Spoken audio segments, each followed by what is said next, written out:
had to eat it. Okay. 1-2. Popped up. Let's see. Lee can't get it. The runner's in his way. And the out. Hold everything. Forget the play. Forget the play. Carlos Lee was blocked by Andre Ethier, and the out immediately called by Todd Tichenor. I would assume that play is dead because of the play at first base. But it was pretty obvious that Ethier stood in front of Carlos Lee, and Lee had no way to get around him, pushed him to get out of the way, and then the ball was dropped. So immediately Ethier's called out. See the push? Meanwhile, the catcher drops the ball, and it winds up interference at first. Dodgers are not convinced yet. They're going to try to argue, but the Marlins are in the dugout. I would think, and I'm not sure, I would think once interference was called at first, Carlos Lee trying to push Andre Ethier out of the way, that the ball and the play was dead. So Mattingly is talking to Tony Randazzo. They will have a huddle. Brian Gorman is the crew chief. So whenever you get into a bowl of spaghetti like this, it's best to back off and wait until the four umpires put their heads together. One thing was very obvious, that Andre Ethier stood his ground. Carlos Lee had to push him out of the way, but it took Lee out of the play.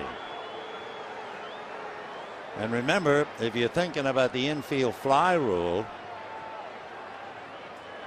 there's a reasonable expectancy to make the catch.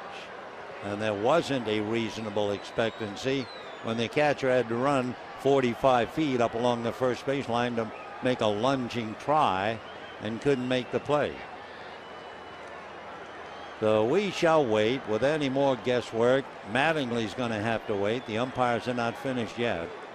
Big game, of course. It may be just a workout for the Marlins, but not for the Dodgers. Two back of the Giants, who play in about an hour and 15 minutes. So we shall wait.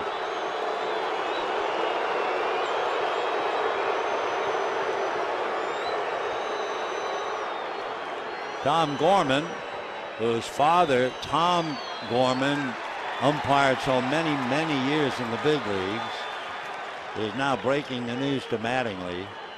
Marlins are in the dugout. Most of the Dodgers are in the dugout. The meeting continues. Andre Ethier is going back to first base.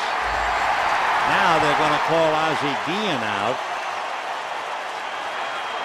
Ethier apparently is entitled to be where he was, and it was up to Carlos Lee to get around him. So Lee pushed him out of the way, and immediately the first base umpire Tichenor called out. Then after that, we assumed the ball was dead, and all the rest of it was pure acrobatics. And Mattingly is applauding as he goes back. Guillen now is asking Brian Gorman to go back over the play again. Cruz is going to come back up and hit. So here's the interference. We saw Tichenor do it right away, and that's when I thought the ball was automatically dead. All the rest of it, we thought they were just running around. Well, they're not finished yet. Davey Lopes is now getting into the discussion.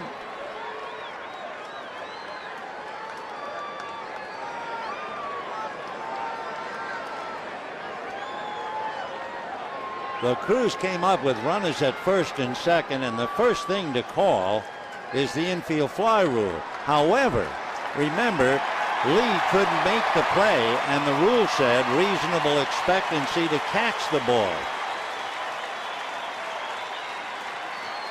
So now, by rights, I think,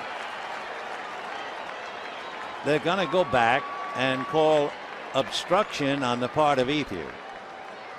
I think that's going to be the settlement. Lee did not have that reasonable chance to handle it.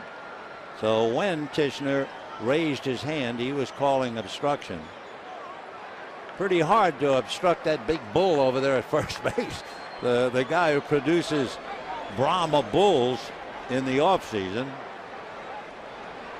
So what they're going to do, Ethier will be out. Gonzalez has to stay at second.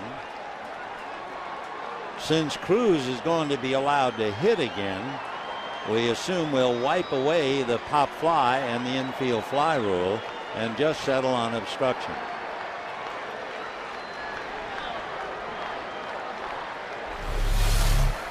We'll watch the catcher, see if he touches the ball or not. The ball landed fair and then kicked foul, but Ethier's out of there. One way or another, Ethier had to be out, and he is. So 2 out.